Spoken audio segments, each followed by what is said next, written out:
Hello everyone, সবাই কেমন আছো? আশা করছি ভালোই আছো, আমিও ভালো আছি। তো আজ ছিল রামনবমী, আর তাই চলে গেছিলাম আমাদের কৃষ্ণনগরেতে। তো ফার্স্ট টাইম আমি দেখলাম কৃষ্ণনগরে রামনবমী কেমনভাবে পালন করা হয়।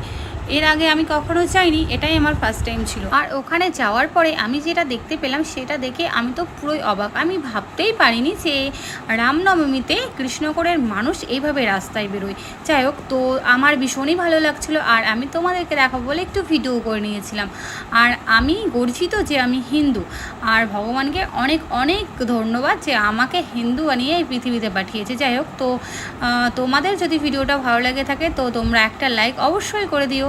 আর যারা হিন্দু আছো তারা কিন্তু জয় শ্রীরাম কমেন্ট করতে একদম ভুলো না। তো আজকের ব্লগটা আমি এখানেই শেষ করলাম, দেখা হচ্ছে নেক্সট কোনো ব্লগে। টাটা।